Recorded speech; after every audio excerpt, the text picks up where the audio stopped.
अस्सलामुअलैकुम टू आल संगात, क्या हाल है जनाब? ठीक ठाक हो? उम्मीद करें ने सारे भिरा ठीक ठाक हो सन। अल्लाह पाक सारे भिरावां दे माल जान इज़्ज़त आबरू हर शय दी हिफाजत फरमाए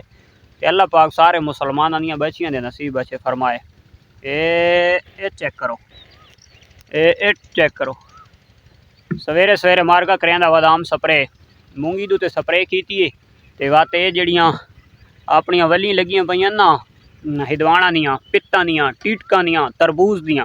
ते उन्हां दे उत्ते कीड़ा आया वधाई वत मैं उन्हां वास्ते थोड़ी बना के घेना आया। मैं आखे इन्हां दे उत्ते फुआर मार छड़ा। सवेरे सवेरे स्प्रे मारन दा ये फायदा थी वैंदा जितना कीड़ा पतंगा होंदा वो टाप ते आया पिया होंदा ना उत्ते पत्ते दे उत्ते, क्योंकि उस राती ढांदी है ना हल्की फुल्की तो वो वत टाप ते होंदा ते सवेरे जिस टाइम स्प्रे मारो ना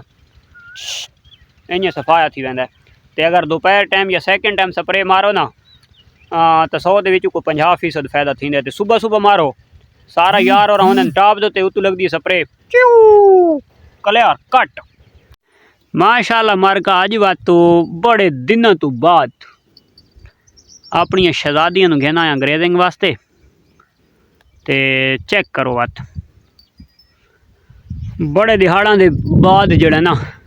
बच्चे चरैंदे हैं ते जानवर बड़े कमज़ोर हो गए हैं। एक तो खैर वो धुप्पां इतनियां निकलियां ना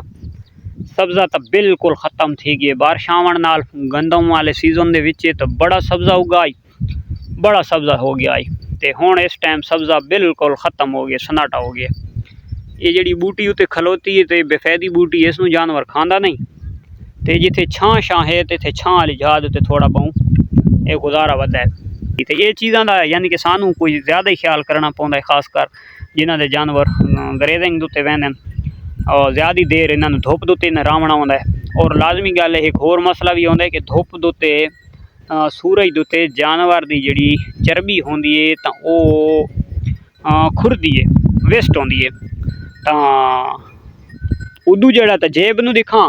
तो मजबूरी होंदी है भाई जानवर नूं लाजमी गल है चरावना भी है।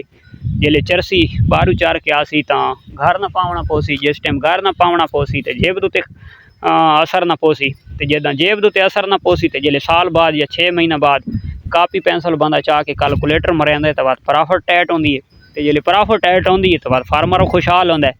ते बाद जिले फार्मर खुशहाल होंदा है तो बाद दूसरा नूं भी याद है कि यार तुसां भी फार्मिंग वाले पासे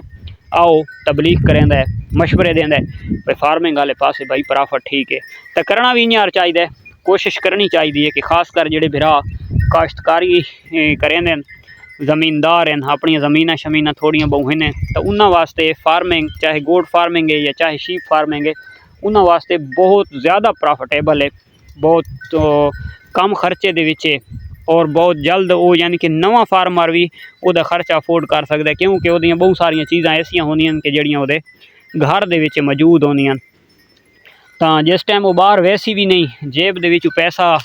लैसी भी नहीं तो लाजमी गल है उसका दिल भी अगां लग सी और खर्चा भी मुनासिब थी सी तो बात लाजमी गल है प्रॉफिट तो ज़्यादा है। और कोई भी कारोबार है तो वो करने वाले खासकर शहरी शहर वाले तो तकरीबन 100 दे विच 70% 80% लोग को एक कैलकुलेशन रखे ने भाई असा इतना खर्च किया, इतने लाए और इतने कमाए, क्या इस प्रॉफिट है या नहीं। तो सारे देहात के जोड़े खासकर ज़मींदार तबका लोग कौन बस वो 4 पैसे बचाए जानवर खरीदा तो वत उन्हें कदा अगं हिसाब न लाया बा एक अद्धा कोई जानवर सेल किया तो बा वो आखा जी फिलाना या फिलानी कुर्बानी तो इतना असा जानवर सेल किया आई तो वत मेन मकसद है कि उन्होंने घर के ब्रीडर भी न होया, बकरियां हुई तो वाती ब्रीडर कोनी, भेड़ा हुई तो वत ब्रीडर कोनी तो वो ये सीन होंदा है। तो लेकिन ये सीन नहीं होना चाहिए, कोई चीज़ ही वह हिसाब तुम लाओ पहले 6 महीना का नहीं। हुण अगर को मर गल वेंदा जानवर तो करीम ज़ात का काम है, मौत जिंदगी तो खुदा के हथें, इंसान भी तो आखिर मरना है, ये इंसान की शौक है, ये तो अल्लाह की ज़ात इन्हों के रूप आया है, कैं टाइम ही कवज हो सकता है। तो लाजमी गल है जोड़े बीमार होने तो उस टाइम फार्मर की कोशिश यह होंदी है और डॉक्टर जोड़ा आंदा तो वही कोशिश यह होंदी है कि इसनूं मैं कोई अच्छी मेडिसन देवां ताकि ये जानवर बच वजें। चलो मेरे वसीले नाल या मेरे तफल कोशिश करन नाल अगर ये जानवर बच वजें तो वो जी मौत जिंदगी वो तो एक अलहदा गल है। तो उस तो इलावा भी जड़ा ना हिसाब लाजमी किया करो, क्योंकि हिसाब करे सो तो तुहानू पता लग सी भाई असां पाया के ते खोया के। अच्छा जेडे बिरा सादे हिसाब नहीं करेंदे वो सिर्फ तय मैं दी वीडियो दे दें या कोई सादियाँ वीडियो दे दें, जल्ले वो हिसाब वाले पासे आंदे ही नहीं तो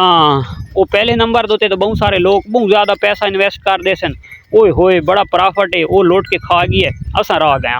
ठीक हो गया। और दूसरे नंबर दोते काफ़ी सारे दोस्त हो सन, कोई दिहाड़े पहले भी तुसा एक सादे बिरा दा मैसेज दिठा तो वो इं रवा तले मैसेज ही बड़े नफ़ी के कमेंट्स भी अगले कर दे सन, क्योंकि उन्होंने नॉलेज ही कोनी, उन्हें हिसाब किते ही कोनी, चाहे रखो या जानवर हैं भी सही तो उन्होंने पूरा टाइम भी नहीं दिता, पूरा टाइम जिस टाइम नहीं दिता, ब्रीडर विच काम दा नहीं छोड़ा, जानवर की सेहत का ख्याल नहीं रखा,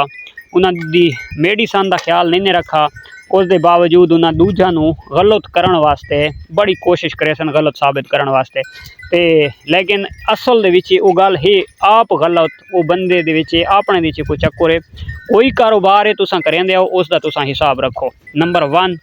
और दूसरे नंबर दोते कोई कारोबार है वो करेंदे हो उस दोते तुहाडा अपना टाइम देवना बहुत ही समझो एक फर्ज है,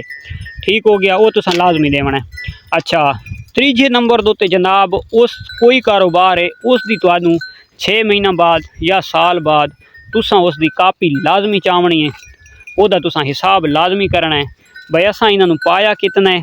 खोया कितना है या सानू बच्चा कितना है, क्योंकि थोड़े थोड़े जानवर बंदा वेचेंदा सेल करेंदा रहा है, वो खाता रहा है, वत पैसा लैंदा रहा है, वो समझ नहीं आती जदा कैलकुलेशन थी सी कापी के उत्ते लिखोया हो सी तां पता लग सी मैं लाख दे नाल साल बाद लाख कमाए, 50,000 कमाए, 20,000 रुपया कमाए, ठीक हो गया। तो ये लाजमी है कोई कारोबार है जे अगर उन्होंने कारोबार की शक्ल देंदे हो तो हाँ, अगर शौक है बंदा शौक वास्ते जानवर रखेंदा है, वह लिखना क्या, वह पावना क्या, वो कढ़ना क्या, तो हिसाब क्या, समझ आ गई, क्योंकि शौक वास्ते बंदा जानवर रखेंदा है। अच्छा जेड़ा कारोबार वाला होंदा है उसका अखराजात उसका खर्चा होंदा है कम, ठीक हो गया, क्योंकि उस लिख पढ़ के उस बड़े तजर्बे कर करके जानवर दे पेट पालन की कोशिश करनी होंदी है। और तो जो शौक वाला बंदा होता है उस कदम वास्ते ये गाम ये सोच ये हिसाब नहीं रखना होंदा, उस लाजमी गल है कोशिश करनी होंदी कि जानवर नू मैं पाला फिट भी करा और मेन मकसद है मेरा खर्चा ही कम थी वे। तो ये कारोबार वाला फार्मर बंदा इस चीज़ उत्ते तरजीह देंदे ते जेड़ा शौक वाला गिंदा है, शौक वाला तो यानी कि फार्मर अगर गंदम खवेंदा पिए तो शौक वाला चना खवैसी, फार्मर अगर मकई खवेंदा पिए तो शौक वाला गंदम खवैसी, तो समझो उस खर्चा ठोक के करना होंदा है, तो उसका सिर्फ शौक का जानवर होंदा है, शौक तक महदूद होंदा है,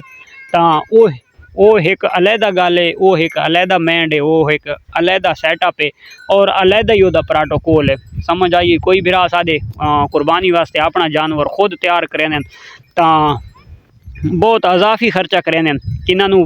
तो यानी कि शौक होंदी है तो शुरू तो खर्चा कर देने, और जेडे एक्सपीरियंस रखे ने समझ रखे ने तो छोटे बच्चे नू यानी कि हार्ड खुराक नहीं देंदे, ज़्यादा चारा और नॉर्मल खुराक और मिल्क दुते दुध दुते जानवर नू पले ने, जदा उसकी उम्र आँदी है वो अपने म्यार दुते पहुँच दे तो उस टाइम वो हार्ड खुराक वाले पास आवड़ दें।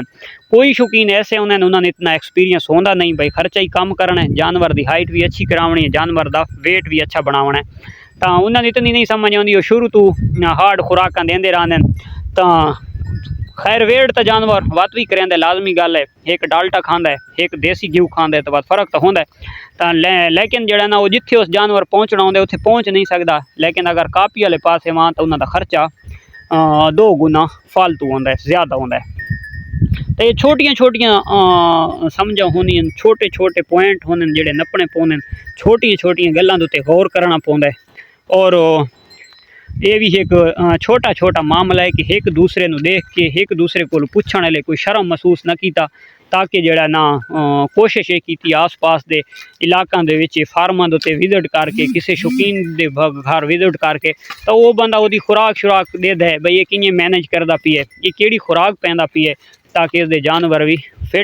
फिटनेस है और मेन मकसद है कि प्रॉफिट वाले पैसे वहदा पे और जानवर वह सेहतमंद है। तो इन्होंने चीज़ों का खास कर जिस टाइम फार्मर या कारोबारी हजरात ख्याल रखे सन तो लाजमी गल है उन्होंने आने वाले टाइम के महंगाई के बावजूद भी उन्होंने एक तो अखराजात उन्होंने खर्चा भी कम आसी और दूसरे नंबर उत्ते उन्होंने जानवर भी सेहतमंद भी रासन, मजबूत भी रासन, बीमारियों नाल लड़न की कुवत भी हो सी और बीमारियां तो महफूज भी रासन और मेन मकसद है कि जेब उत्ते खर्चा भी कम आसी। ये हुण दे पियो सारे जानवर कोई इतने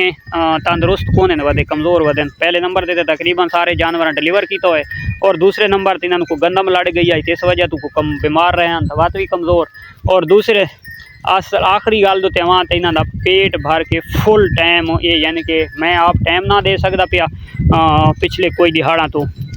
इस वजह तो जानवरों की कोई सेहत तो बिल्कुल पूरी फिटनेस के कोनी, लेकिन इंशाअल्लाह ये फिट थी आसन अल्लाह के हुक्म नाल चांद एक दिहाड़ा के मसे मसे फिट हो, क्योंकि पिछे तुम दे पे इन्होंने मोशन लग्या तो इन्होंने अजे भी वो पिछे कचरा शजरा वधा है। इतना टाइम ही नहीं मिला जो ये बंदा कैंची नाल इन्होंने वाल शल कट गए ने ताकि ये जानवर नूं इं मुसीबत जी बनी वधी है या कोड़े लगते वधन बाद सूरत जैं महसूस थी वधन तो ये भी खत्म थी वजन। तो वीडियो बड़ी लंबी हो गई है, उम्मीद करें आज की वीडियो सारे भरावां पसंद आसी, पसंद आवे तो लाइक शेयर कमेंट्स लाजमी मारना है। मिलते हैं इंशाअल्लाह नेक्स्ट वीडियो, तब तक दो इजाज़त, अल्लाह हाफिज़।